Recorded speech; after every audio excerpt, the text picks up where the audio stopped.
When you hear the word infrastructure, what comes to mind? If it's transportation or IT and not business infrastructure, don't worry, I won't get offended. But seriously, transportation infrastructure truly is the lifeline of any country's economy. If goods can't be distributed in a timely manner, then it can have an adverse effect on your ability to provide your company's products and services. Hi, I'm Alicia Butler-Pierre. You know how they say you never miss a good thing until it's gone? Well, we don't have to look any further than what happened in 2020 with the pandemic. Supply chains backed up, prices rose, and employees were either too scared to go to work or simply didn't have the means to get there. And that includes broadband too. Don't think you're immune to the whims of supply chain disruptions if you offer digital goods or services. As you're about to discover, there's significant parallels between transportation infrastructure and business infrastructure. It's all about stable interconnectivity and seamless flow. This is Season 13, Episode 157. Let's start the show. Welcome to Business Infrastructure, the podcast about curing back office blues of fast-growing businesses. If you're a business owner or operator looking for practical tips and solutions to scaling your business in a sustainable manner, you're in the right place. Now here's your hostess, Alicia Butler-Pierre. Having a tough time trying to explain ideas over a video conference? Try the Think Smart Whiteboard. It's the fastest whiteboard software in the world and allows you to upload flowcharts and write on them while your colleagues are watching remotely. Call us today for a free demo. The number is 1-866-584-6804 or visit us online at getmytablet.com. Now that's smart. Think smart. It's Season 13, and we're focusing on operational excellence, what it is, what does it look like, and how to achieve it. And joining me today in Chattanooga, Tennessee is Tim Dooner, the Director of Audio at FreightWaves.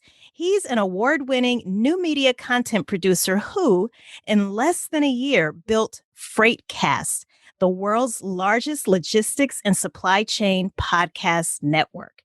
Over the past 16 years, Dooner's seen a lot in the transportation industry. He's held director positions in operations, sales, consulting, and marketing, and he's going to share with us what he's seen in terms of operational best practices. We'll even compare transportation infrastructure to business infrastructure. Now, before you think this topic doesn't apply to your business, I can assure you it absolutely does. You might not produce a physical good, but you still require certain materials like a laptop to communicate with your clients or gasoline to fuel your transportation to see those clients, or even office supplies to provide a service. So pay close attention.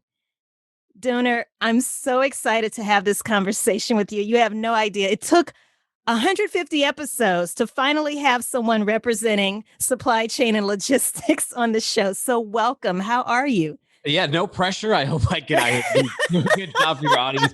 And, kind of my brand over at FreightWaves too is acting as a gateway to logistics and supply chain. So I probably make What the Truck is probably the broadest show we do. It doesn't just focus on supply chain. It also brings in business leaders. We've actually had you on there talking about business infrastructure. So I'll try not to go, too buzzwordy or too terminology heavy in this conversation with you. And I think it'll be a good one. It is. It absolutely is, because there's so much that I want to ask you. And I know we can't go on forever with this interview, but for starters, I just have to tell you, I love what you're doing in this space, in the industry. And I'm always on the lookout for your posts on LinkedIn, because I think what I'm most impressed with is how you've been able to take what some might consider a really boring topic and make it fun and educational. But as I understand it, your career didn't start in supply chain management, right? No. So my career started when I was out of school. Immediately, I jumped right into the music industry. And you talk about infrastructure. Well, the biggest blow to infrastructure in the music industry was this site called Napster, right? And I was in college in the late 90s, early 2000s. And that was like right at the height of of when Napster was coming out. I went to college to be a rock star. I went to California Institute of the Arts to learn how to produce music. And my first job out of school was with a record label. And I kind of got to see firsthand what was going on in that space and digital transformation. And I think that really gave me a great guiding light when I eventually did move over to logistics, because that has been a space that over the past 10 years has been in a lot of flux and has seen this big sea change, especially over the past 5 years in terms of digital transformation and getting technology up to speed with logistics. Yeah. Now, how did you go? Because that record company was in Hollywood, right? Oh, yeah. Yeah. So how did you go from Hollywood to landing your first supply chain job? Was it at FedEx or I can't remember. I'm going off of memory here. Yeah, no, it was at FedEx Trade Networks in Boston. And what happened was, so I was in the music industry for a while, but I saw that the opportunities were really drying up. The business was shrinking. It wasn't growing, and it was shrinking really rapidly because of the amount of losses that were happening to sales. And the music industry hadn't really figured out, Spotify wasn't out yet. iTunes wasn't created yet. So they didn't really know how to sell and market digital music. So the industry's lunch was just getting eaten. So at a certain point, I'm like, you know what? I want to be a rock star, not a suit. So I don't want to work for like a record label anymore. And I gave up the ghost a little bit on the rock star thing. And I took a year. My parents had moved out to California and I lived with them for a year, and I was a waiter and I was trying to figure out what to do. And I just couldn't figure it out. I miss Boston though. And a buddy of mine said he had a room open for $400 a month and I could swing that. So I moved back there. After a few months though, I didn't land the job I wanted, which was with Harmonix, making Rock Band, which was a very popular game at the time. And it seemed like a very natural progression for me, but it wasn't in the cards. So my dad was like, hey, I'm not going to send you any money. So you better go and figure it out. You're about to be off our health insurance. You have to go and get a job. So he had worked in the supply chain. He touched the supply chain working for Roanoke Insurance. And he knew a guy over at FedEx Trade Networks named Bob Keneally. And he said, I heard they have an opening. They need an entry writer over there.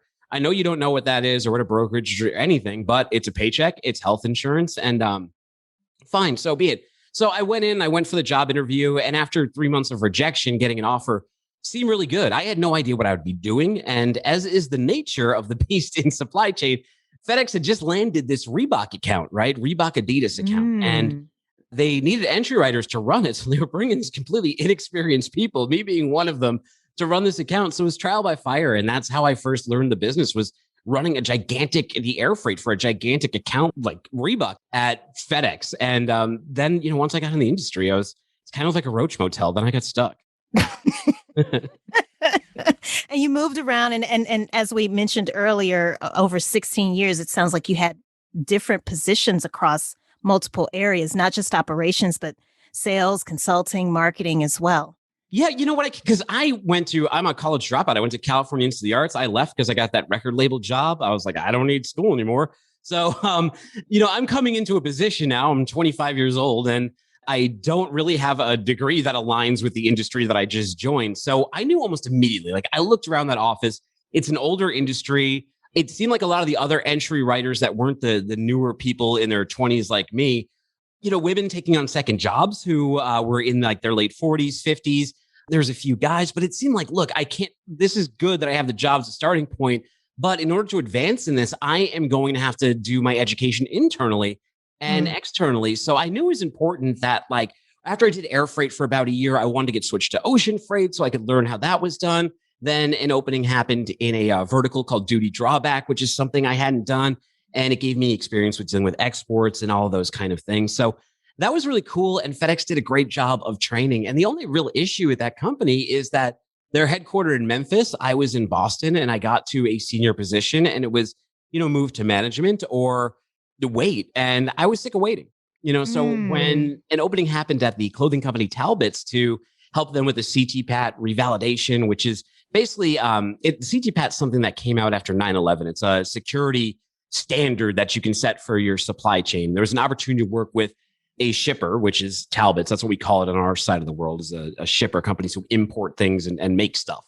Okay. That opened up. I got the job there, did that for a bit, switched over to sales just so I could learn more about the business. That didn't really go so well for me. And then I got into, actually I got fired when I was in sales. And if I did a big TEDx on this, and if you've heard it, but yes, I have.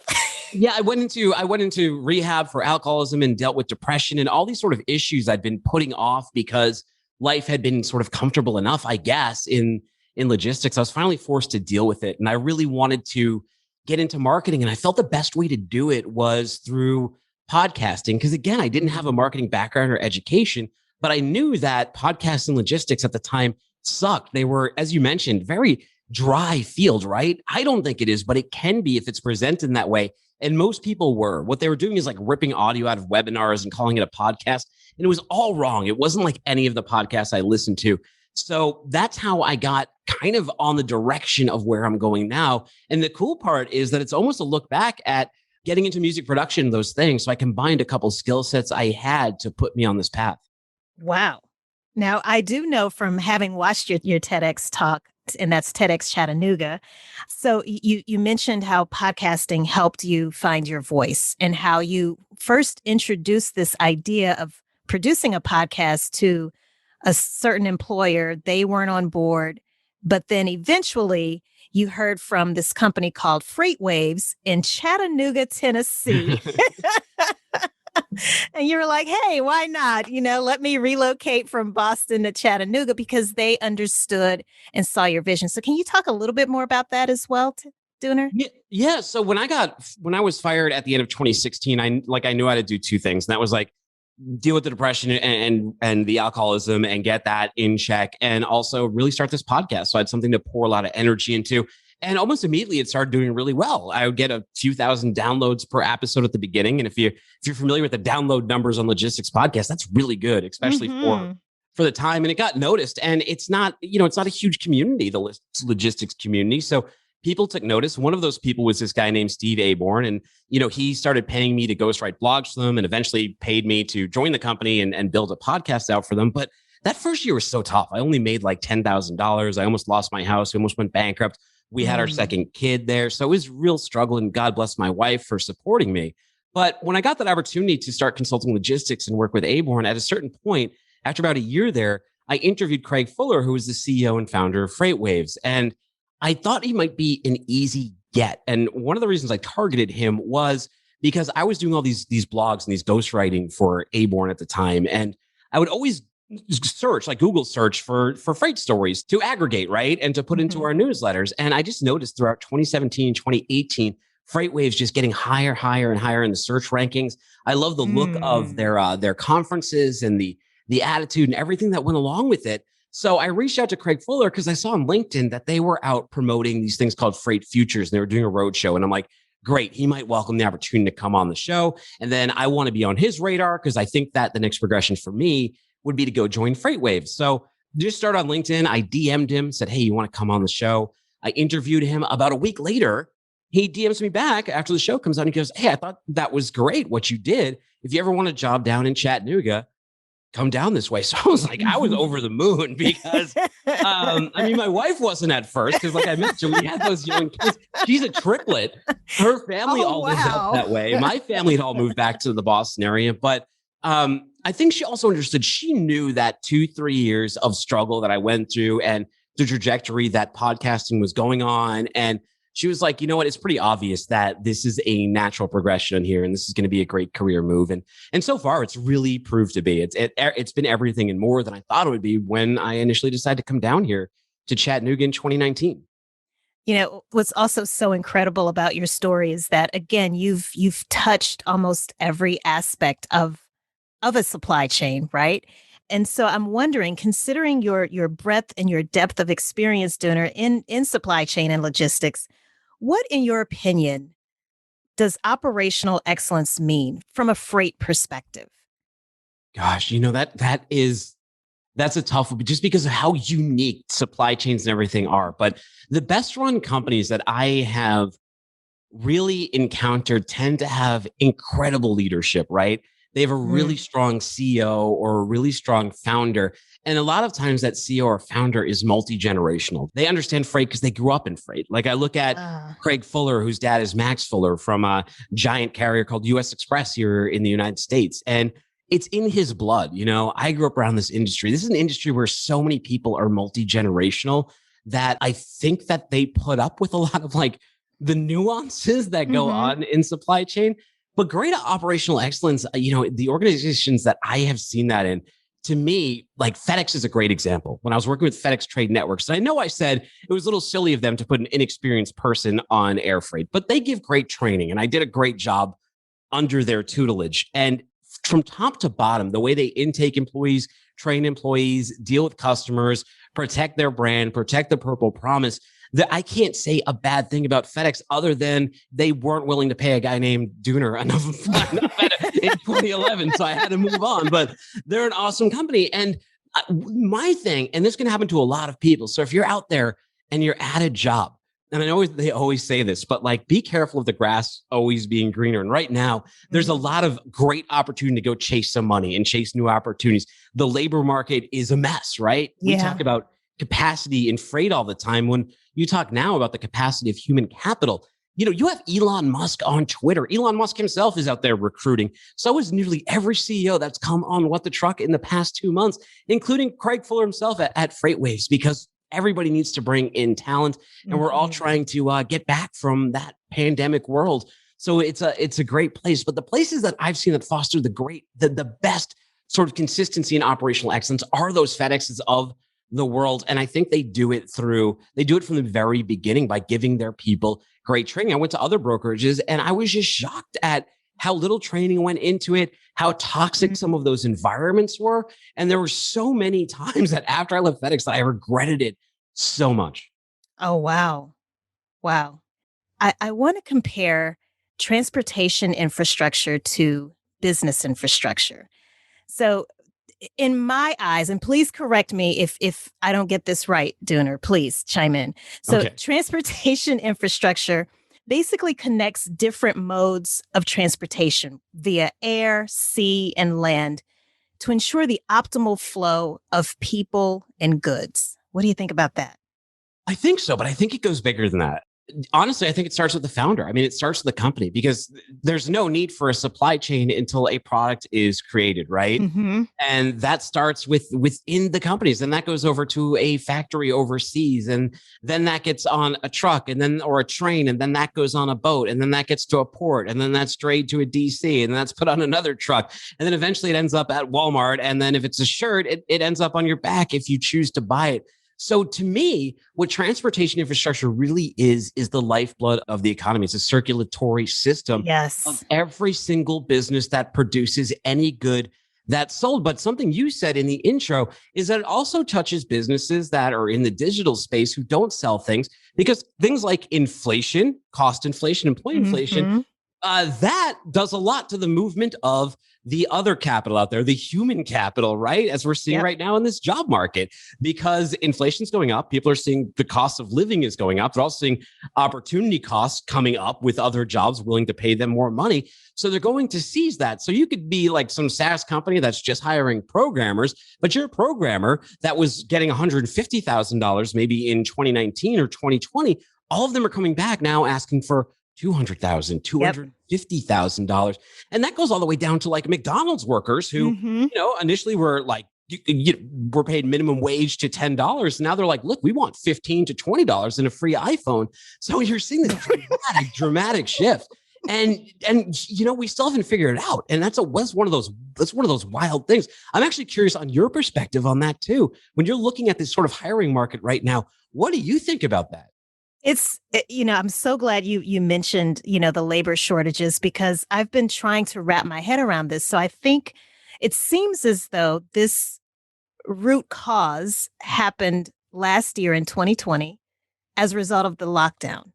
And so many people staying at home, receiving these checks. And you and I kind of hinted at this before we even started this recording when we were talking. But a lot of people, and let's say in blue collar type jobs, they either couldn't work, or if they were frontline workers, they decided, well, I'm just going to kind of sit this out because we're going to be getting these checks from the government. So, and I can collect unemployment. So why would I go back to work when I can just stay at home, maybe even get a remote job and do something else? And so now that things are starting to open up again, people are finding that they can't supply the demand. And this goes across whether it's a service-based business product, you're providing a physical product or good. And as to your point, these workers, I was just reading an article right before this interview about workers demanding higher pay. And not only that, but there being a mass exodus of people also. So I also wonder, Dooner, is it also a function of people through a period of introspection and self-reflection saying, I didn't like that job anyway. I want to I want to do something else.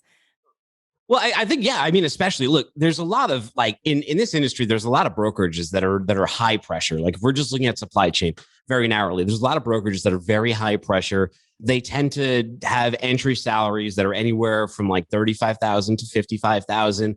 And it's one of those things that I think when you have that amount of mobility, and as you said, you're getting these checks and you're starting to figure out these side hustles with your free time because you're not making these commutes, your life is less stressed. It's very hard to put the toothpaste back in the tube. Or you look at the McDonald's, like it's no surprise to me that this was always going to come to a head, this minimum wage thing. And people could vote against it all if they want, and we could debate minimum wage all we want. But the fact of the matter is, if you get a check for $300, when previously you used to work, just under 40 hours, because no fast food place is going to give you 40 hours, because then they have to give you benefits, God forbid. And then you look at that and you're like, what's 725 by 39? That's like $256 a week or something before taxes. Like, you can take that job and shove it once you realize the actual cost of money or the free money that you're getting. And the other thing too is, the domino effect, right? So the cost of, rent rates are going up. The cost of lumber is going up because of these supply chain shortages. So if the cost of lumber goes up, when you go to your local Home Depot or Lowe's, and, if you are a builder or a real estate developer, for example, so now what you may have charged for a house, let's say if it was $250,000, you could, build and sell a home in that same area, that because of the rising costs in those raw materials, that house may now go for $350,000 US. So it just has a domino effect. I'll tell you, when I go to the grocery store now, Dooner, oh my God, sticker shock. I cry. Big time. I told my husband, I was like, I think we're going to become straight up vegans because of, the cost of meat and poultry, it is insane. I'll tell you, being a vegan or a vegetarian, I'm a vegetarian, it's no bargain either, especially if you gravitate towards healthier foods. That's true. Everything's just jacked up. But so you mentioned lumber in your housing, and yeah, that hits the home buyer. But think about the wider spread version of the economy when we talk about these shortages, and you talk about lower income workers who are interested in used cars. Right now, there's a giant chip shortage. So car manufacturers are cutting production volumes, and they cut production volumes. This all started at the beginning of the pandemic, because remember at first in March, everyone's hair was on fire. They thought the world was ending. They thought nobody would be buying anything anymore. So across the board, just production lines got shut down. There's also reasons like COVID outbreaks within factories, port shutdowns, all these kind of things. But either way, the roosters have come home to roost in 2021, and there's not enough chips to make the cars that are needed. So what this has done is used car prices are up 30%. So if my wage isn't up 30%, but the car price is up 30%, hey, how do I make ends meet? Well, I'm going to need more money. And when you talk about used cars, something that so many people are reliant on, that is such a massive indicator of, in my opinion, where inflation's going to go and where wages are going to have to go. But then you look at how that domino effect, because it doesn't matter how much you're making. If everyone under you starts making more money, then you go, well, I want more money too. Right? Yes, of course. Of course. So, I'm glad we talked about that definition of transportation infrastructure. Now, for those who are listening to this show for the first time, business infrastructure, similar to transportation infrastructure, actually connects your people, your processes, and your tools and technologies to ensure the optimal flow of work and information. So, Dooner, when it comes to companies that seem to have quickly recovered or rebounded from kinks in the transportation or supply chain, especially as a result of the pandemic. Please, again, correct me if I'm wrong, because this is me as an outsider looking in on the industry. But it seemed as though, for example, Clorox and Charmin with the toilet tissue, they seem to have eventually caught up with the demand for those disinfectant wipes and the toilet tissue.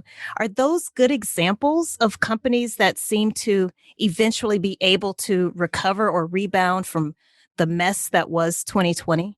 That is a hard one to say because my Okay. buddy Daniel Stanton, Mr. Supply Chain, he always talks about the bullwhip effect. And every time I talk to him, and this came up when there was the great toilet paper shortage of the spring of 2020 and the great Clorox shortage. And what happened there, and everyone was like the media narrative or the mainstream media narrative was it's people hoarding, right? And on social media, you'd see like a random person with shopping carts full of toilet paper. But then you got to think to yourself, that's one picture. Is that's not everybody, right? You're not seeing because what happens is, and it's the same thing what just happened with the Colonial Pipeline hack, is that even though there's not a shortage, what happens is everybody at the same time goes to top off their tank, or everybody at the same time goes and buys a pack of toilet paper or goes and buys Clorox. The store is not prepared for that. They already have demand planning for normal times.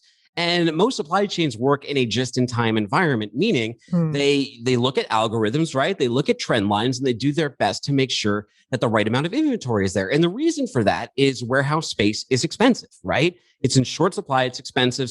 And something like toilet paper, very dense, right? Very lightweight, but dimensionally very big. So it takes up space. And in transportation, what you're paying for is space. So you don't want to have no pun intended, an S load of toilet paper because it's going to cost you a ton of money, and it's not like a giant, huge margin item.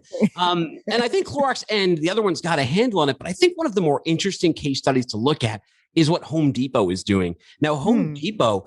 Everybody in the pandemic, when they realized they were locked down, they had to better their homes. They had to better their environments, their internal environments for their office spaces. So many of us are on camera now. So you had to start considering what your environment looked like behind you. You might have to build a home office. You might want to build a pagoda outside, or a credenza or whatever you want, so you can go hang out and enjoy your living space. So Home Depot saw a ton of demand, so much demand, in fact, that like right now there's a thing in supply chain called inventory to sales ratios, right? And all that means is that there's a certain ratio of the amount of inventory you want that can match up to the sales. Now, as inventory comes up, now inventory is not a static number. It can be dynamic depending on how many people are buying. And what's happening right now is that the narrative coming into the year was that, okay, the pandemic, people are getting vaccinated. America has done a great job this year of getting its citizens vaccinated, opening everything back up, especially when we look at what's going on overseas. So, congratulations to America for finally getting things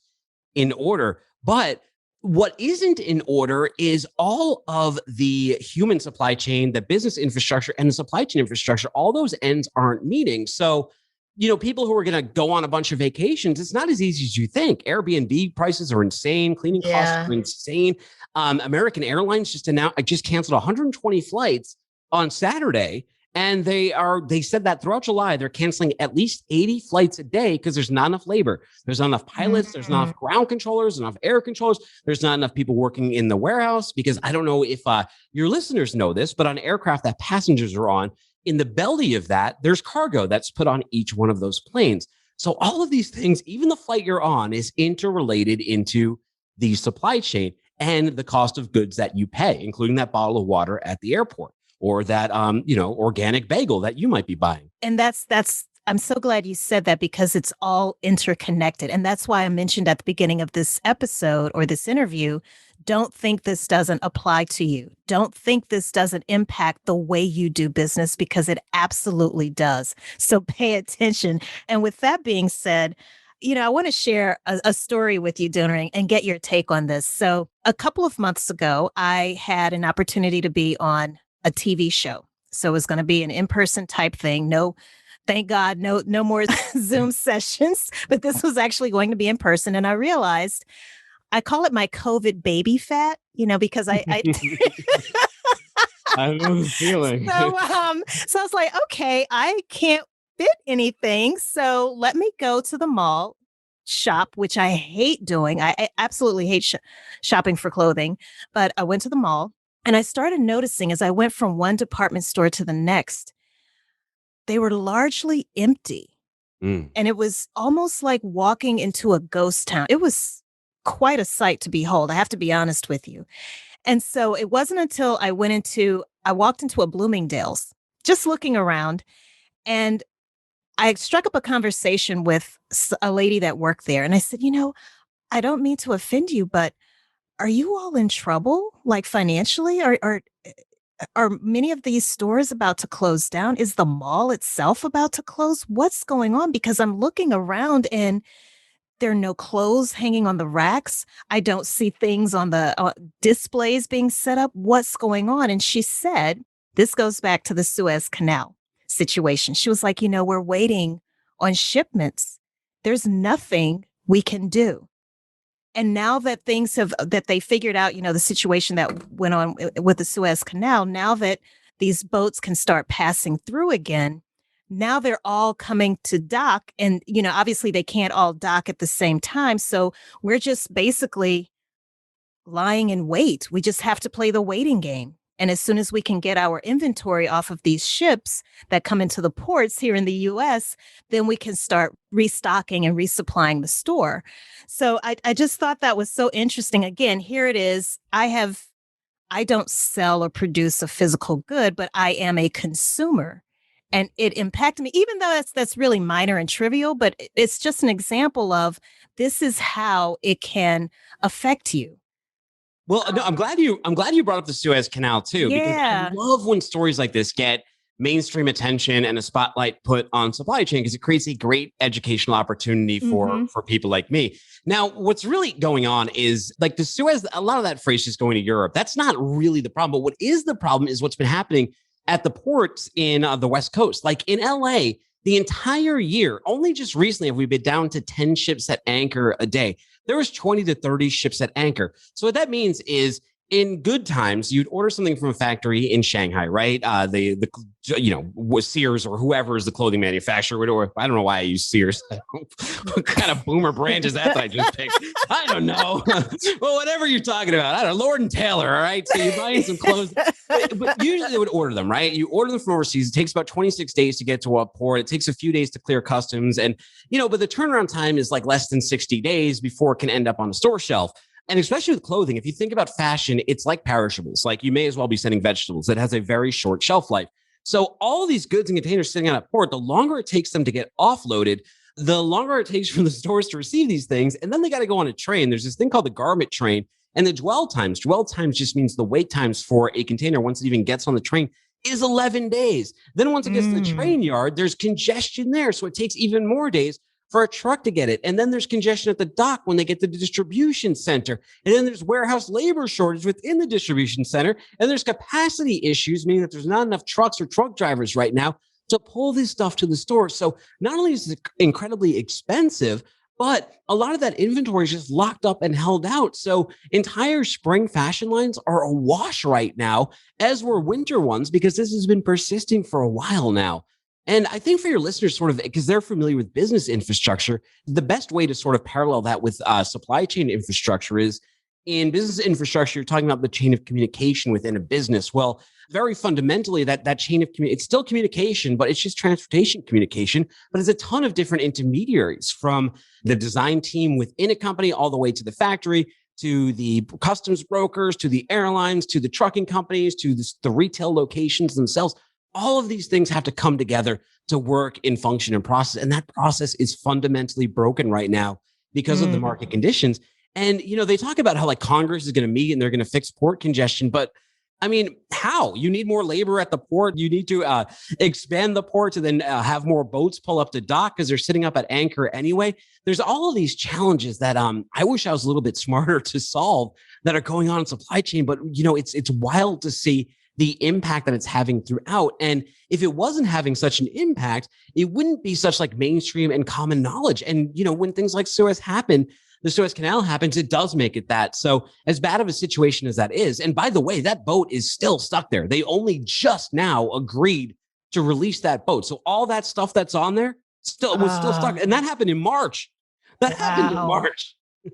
And it's June as of this recording. Have you ordered furniture? I have a couch. I ordered a couch from West Elm, right? It's not even scheduled to arrive until October. And I ordered this at the beginning of May. Whoa. I ordered a table from another company. That's not supposed to be here until the beginning of September. And I'm not the only one. If you look online at all the different stories of people, these crazy, crazy wait times for these heavy goods.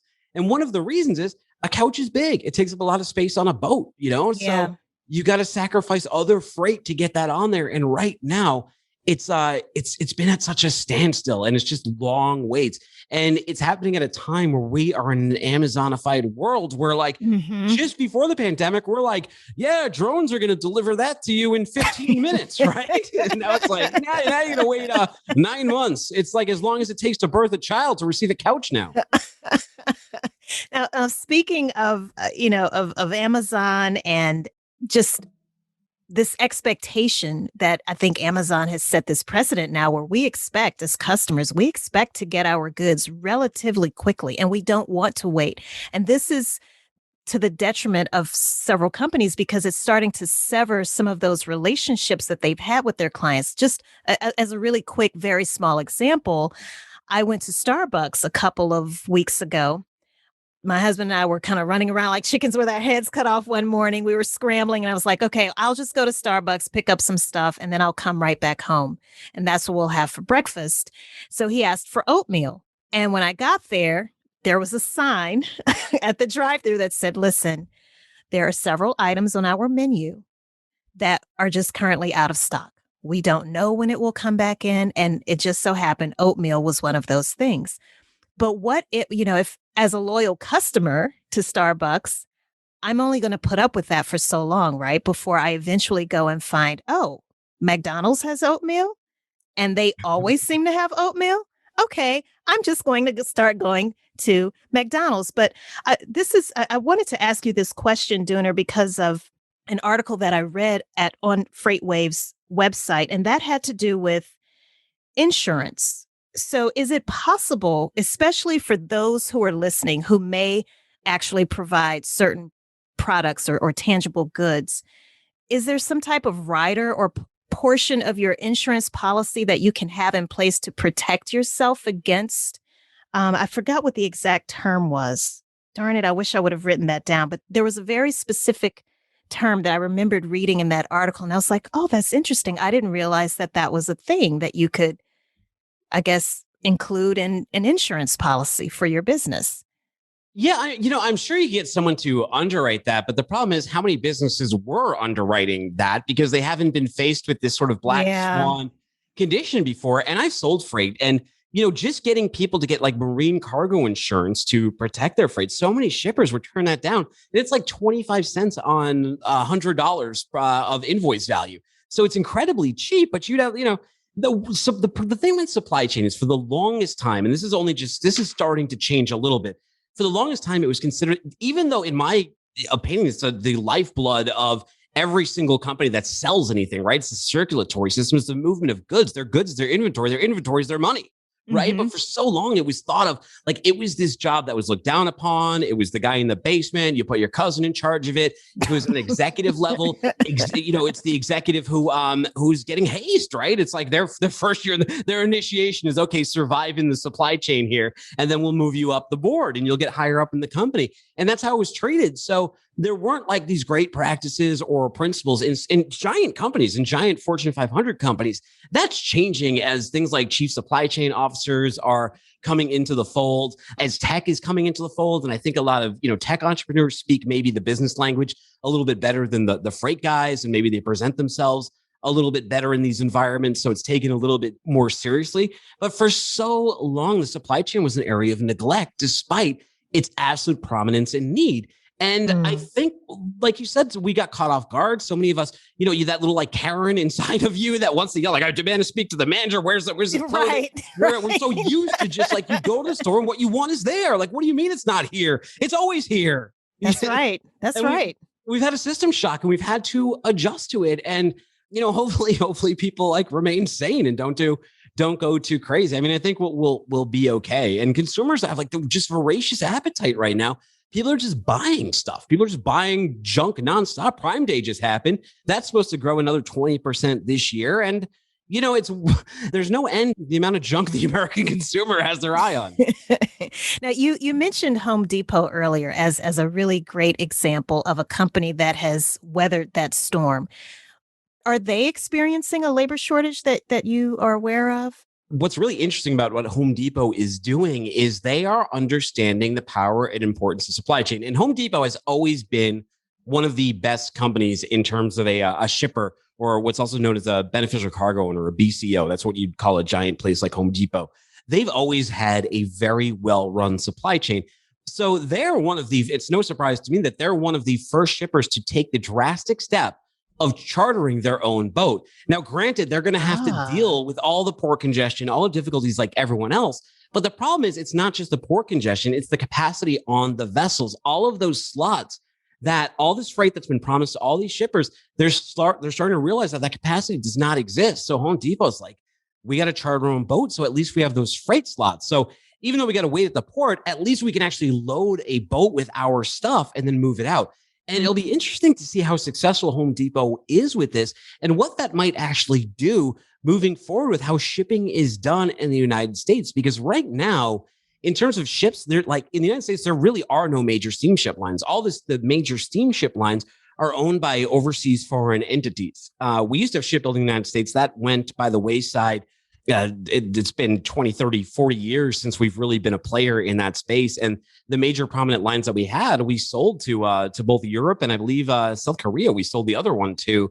So it's curious to me, though, to then see a Home Depot be like, we need the USS Home Depot. And I wonder if the Lowe's of the world and the Walmarts of the world, and the Targets of the world that have the freight volume to support that start becoming their own carriers, right? Start getting their own vessels. And then in turn, maybe they become the biggest competitors, ironically, to the steamship lines, because this is getting a little bit deeper in the weeds than I want to, but the steamship lines, they have this thing called a vessel sharing agreement, which means that it really doesn't matter who you book with because you might not end up on that vessel. You might end up on a completely different steamship lines vessel because they share space with each other. So it would be curious to see if a Home Depot, they build out a fleet of ocean liners, then they're able to do kind of what Amazon is doing on inland freight, offer their own space on their vessel and start taking business away from the ocean carriers. And it's kind of cool to see this space be so in flux, especially if you're a nerd who lives in it all the time like I do.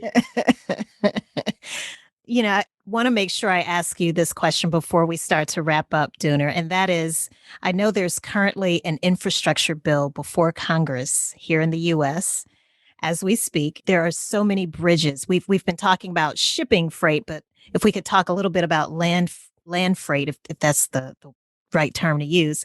But with so many bridges and interstates just old, in need of repair, I don't want to make this too political, but is it just the result of pure negligence? Is it politics, improper auditing, or a combination of all of the above?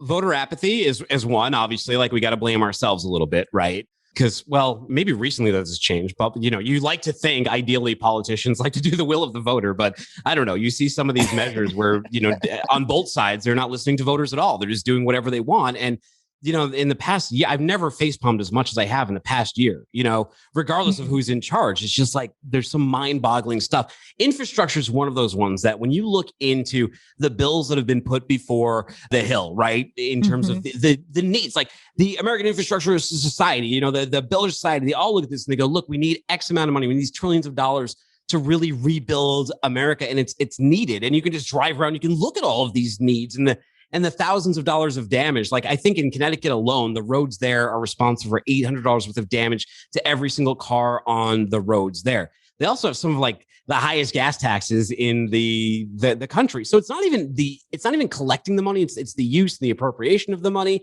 But every time these bills came up, it always seems like there's some stupid sticking point that comes up, or someone tries to slip some poison pill in the bill, and it never gets done. But I'm with you. I think there's two massive, massive needs, and that's roads and bridges, and also the digital infrastructure of this country. So every single American, to a reasonable amount, has access to broadband and digital technology. And the need for that never, ever became more necessary than what we saw last year. We went to this homeschooling and this home working environment where everyone is digital. And you're talking about the most important things in our country, which is education and business. And you have people who can't even be participants. They're left out because we are allowing systems to become antiquated. Yes. Wow. hopefully we'll do the right thing and start to bring this to the forefront and actually do something about it, because you're right, it is a shame. We just make the assumptions that everybody has high-speed internet at home. And to your point, for so many families, I knew of several people where, yes, they have high-speed internet at home, but there may have just been one or two laptops at the house. Well, if you have three kids at home, a husband, the mom and the dad, and everybody needs to be on their computers, again, it just placed such a strain that was unanticipated. But now I'm hoping more and more companies will actually start to look at business continuity planning as well as disaster recovery planning, and weaving in what we've learned as a result of the pandemic into those plans. But sadly, sometimes it's not until the problem actually surfaces that people actually try to do something about it. Well, here in trucking, when we look at that space, an infrastructure bill would be a huge boon for trucking as well. So I would love to, like you mentioned, I hate when these things become partisan, right? And because one party has the majority power, people want to be petty or spiteful and not allow bills to go through because they don't want to let them and it's stupid. It's like, look, this is America. We really have to fix these roads and fix this infrastructure. Like, how many bridges have to collapse? How many incidents like that one that happened a few years ago in Minnesota have to happen where you get swallowed by the earth while you're driving to work before people say, you know what, maybe this is something we really, really have to focus on. And the frustrating thing too last year was all of a sudden, like, all of this trillions of dollars comes out of nowhere, right? All the time we're like arguing over like, oh, $30 million going to this, and out of nowhere they're like, here's trillions of dollars in PPP loans in very good circumstances. But you can't fix a bridge, you can't put a bunch of people back to work doing construction, hauling these goods that will ultimately benefit this country, make us quicker, faster, and a better place to be. That to me is frustrating. It is. And well, I think this is another topic for another day. But, I from the very beginning, I was like, where is all of this money coming from? Where is all of this money coming from? And people are just like, oh, Alicia, you haven't gotten your money. Get your people, girl, you better go into. And it's like, no. Where is this coming from? It just seemed like I understand the purpose of it. But again, the critical thinker in me just couldn't help but wonder, where is all of this money coming from? And I think once the dust settles, a lot of people are going to be in trouble because there's so much fraud that has taken place in the distribution and the receiving of those PPP funds. I keep wanting to say Tim, but I have to remind myself you're called Dooner. So forgive me. But Dooner, I know you and I could go on and on about this, but I'm curious. I'd love for you to talk about some of the resources that you can share with those who are listening right now, who are finding everything that you're saying so intriguing and they want to learn more. And I know there's the FreightWaves podcast network, which includes the very popular What the Truck podcast. I love that name, by the way. Yeah, like a good pun. Right. It's very catchy. But seriously, what are some other resources? Can you talk a little bit more about the FreightWaves podcast network and some of the other things that you have going on over there? Yeah, we have a ton of stuff going on over at FreightWaves, and it's all free. And some of the entry points for a more casual audience like yourself, they might really want to gravitate towards some of the things that I produce. So I'll lead with those. You mentioned it, What the Truck. It's a video podcast and an audio podcast. So you can look it up on Apple Podcasts, Spotify, Stitcher, wherever you get your podcast. Just look up What the Truck. It's published 3 days a week. It's live Mondays, Wednesdays, and Fridays at noon Eastern time. It also airs on our free TV network, FreightWaves TV. There's an app for that you can download on your Apple TV, your Fire Stick, whatever you stick into your HDMI port, or tv.freightwaves.com. If you don't want an app, just go to a website. You got that app fatigue? Sure, we got you covered. We also do a ton of virtual events that if you go to live.freightwaves.com, every couple of weeks, we have another virtual event. Fortunately, live events are coming back in November. We got a cool event there. But if you really just sort of want a gateway in there, some of the things that I would recommend would be the What the Truck podcast that I do. If you want to hear conversations with business leaders and their journeys in this, I do another one called FreightWaves Insiders. It's one-on-one brand story, personal journey kind of a thing. We touch on topics from the industry, but generally there's a lot of parallels you could probably find in there within business because we're talking to founders and CEOs who have built companies from the ground up and how they were able to do that. I also publish a newsletter, the What the Truck newsletter. Again, it's very casual. It's sort of a morning brew style rundown of news that I find interesting in freight. And I think my audience will as well. Find that at freightwaves.com/WTT. Comes out every Tuesday at 6 p.m. Eastern time. And then there's just a website, freightwaves.com, where there's a ton of different articles where we cover everything from trucking to global trade to the EV electric vehicle space to drone delivery to mental health to even freight sales. So there's a huge broad diversity of content within, what some may consider a niche, but we try to, cover the business world as well as we can with, obviously an eye on what is going on with supply chain. So those are the resources I would really recommend. And I think that a lot of our creators here are very cognizant of people at all different levels, someone like myself making more gateway entry stuff all the way up to that really sort of narrow, incisive, sonar data driven breakdown of market conditions. If you're someone who that appeals to. Yeah, well, this has been fantastic. We're going to also make sure that we have a link to your TED Talk, which I found very fascinating. That's how I learned so much about your background. So we'll make sure we have a link to that as well. What's the best way for people to connect with you, Dooner? I'm usually most active on Twitter, so you can find me there at Timothy Dooner. That's DOONER.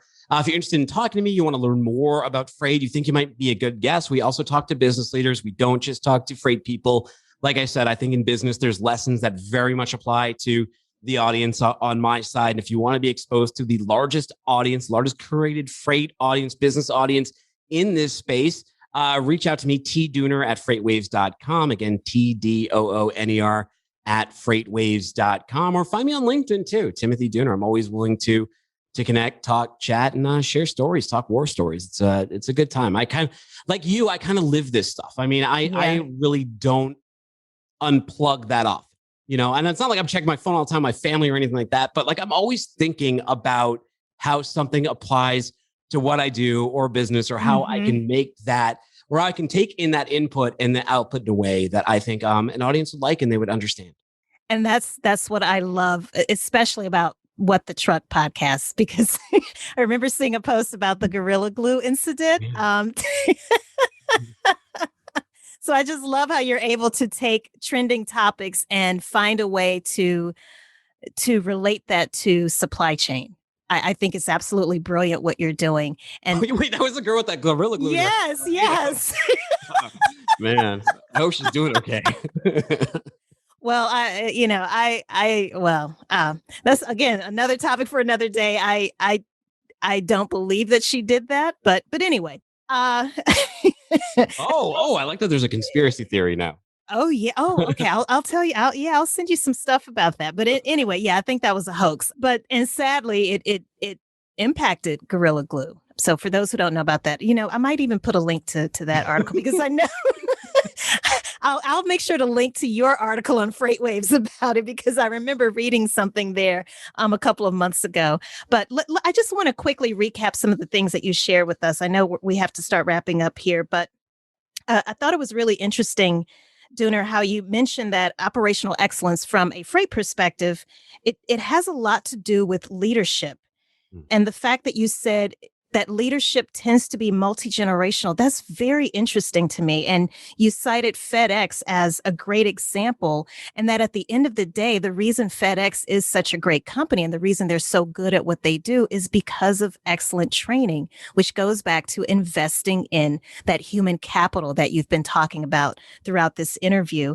Also, I definitely appreciate your definition of transportation infrastructure, with it being the lifeblood of the economy. It's absolutely directly linked to a country's economic prosperity, and it's all interconnected, whether we're talking about shipping, trucking, rail, it's all interconnected. So an impact in one area definitely has an effect on the other. And the fact that you said that it starts with the founder, which sets the culture, which again leads itself to investment in that human capital.